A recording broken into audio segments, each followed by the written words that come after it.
Info blaster کے معزز دوستو، میں ہوں حافظ رمضان اور آپ تمام دیکھنے اور سننے والوں کو السلام علیکم۔ بنی نوع انسان کو دیگر تمام مخلوقات سے ممتاز کرنے والے کئی امور میں سے ایک قوت گفتار بھی ہے، جس کے ذریعے انسان اپنی اپنی زبان میں جذبات اور احساسات کا اظہار کر پاتا ہے۔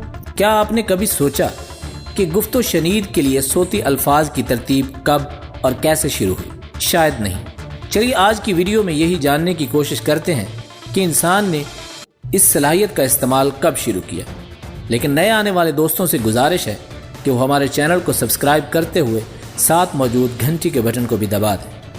ناظرین گرامی، دور حاضر میں بولی جانے والی آج کل دنیا میں 6500 زبانوں میں سے سب سے قدیم زبان کا تعین کرنا ہو تو شاید سنسکرت، قدیم مصری یا بائبل میں بولی جانے والی زبان کا نام لیا جاتا۔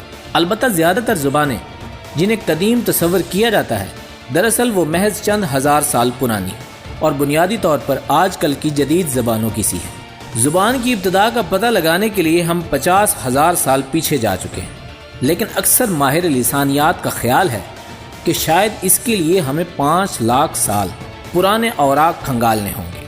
اور آج کی دنیا میں ہزاروں زبانوں کا ایک خزانہ ہونے کے باوجود اس بات کا بہت قوی امکان موجود ہے کہ ان تمام زبانوں کا آغاز ایک ہی زبان سے ہوا۔ دوستو، زبان کی تاریخ کا سراغ کسی حد تک انسانی ارتقاء کی حیاتیات سے ممکن ہوا۔ جنیات سے ہمیں معلوم ہوتا ہے کہ ہم سب افریقہ میں ایک چھوٹی سی آبادی سے نکلے اور پوری دنیا پر پھیل گئے۔ چنانچہ جو زبانیں آج ہمارے سامنے ہیں، ان کا مؤخذ غالباً ایک ہی تھا، جس میں جدتیں اور تبدیلیاں ہوتی رہیں۔ البتہ یہ امر بھی تاحال مبہم ہے کہ انسان نے اپنی قوت گفتار کا استعمال کب شروع کیا۔ ہڈیوں اور انسانی ڈھانچوں کے ریکارڈ کے علاوہ جنیات کے علم میں اضافے سے انسانی زبانوں کی تاریخ کا تعین کرنے میں بھی کافی مدد مل رہی ہے۔ مطالعے میں سامنے آیا ہے کہ فوکس P2 نامی جین تمام قدیم جانداروں میں یکساں پائی جاتی تھی۔ انسانوں میں اس کی ایک تبدیل شدہ شکل موجود تھی۔ اس جین میں تغیر انسان کی قوت گویائی سے منسلک کیا جاتا ہے، اور اسی بات کا اندازہ لگانے کی کوشش کی جا رہی ہے کہ قدیم انسان میں یہ تغیر کب واقع ہوا۔ البتہ کچھ ماہرین کے مطابق آوازیں نکالنا باقاعدہ بولنے یا زبان کے برابر نہیں ہو سکتا، اور زبان کیسے تشکیل پائی، جنیاتی شواہد اور موجودہ علم سے اس کا پتہ لگانا نہایت ہی مشکل ہے۔ دوستو، یہاں آپ کو بتاتے چلیں کہ چند نامعلوم وجوہات کی بنا پر ماہرین نے یہ اندازہ لگایا ہے کہ انسان کی زبان سے جو پہلا لفظ نکلا وہ ہائے تھا۔ تاہم کچھ ماہرین کی رائے کے مطابق واہ اور شی انسان کے ابتدائی الفاظ رہے ہوں گے، لیکن ان مفروضوں کو کبھی ثابت نہیں کیا جا سکا۔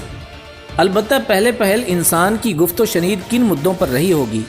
برطانیہ کی ایک یونیورسٹی کے ماہر لسانیات میگی ٹولمن اس کی منظر کشی کرتے دکھائی دیتے ہیں۔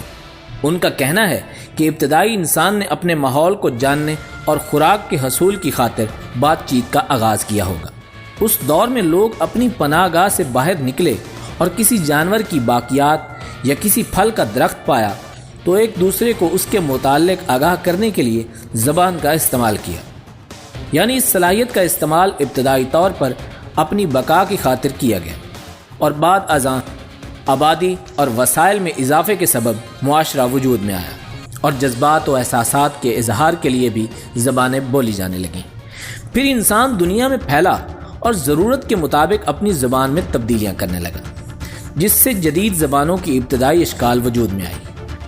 وقت گزرنے کے ساتھ ساتھ کچھ قصہ بارینہ بنی اور کچھ آج بھی انسان کی زبان پر موجود ہیں، جن کے ذریعے گپ شپ، بات چیت یا روزمرہ کی گفتگو کی جاتی ہے۔ ناظرین گرامی، ہمیں ہمیشہ کی طرح امید ہے کہ آج کی یہ ویڈیو آپ کو بہت پسند آئی ہوگی۔ انشاءاللہ آئندہ بھی ہم ایسی معلوماتی ویڈیو اپلوڈ کرتے رہیں گے۔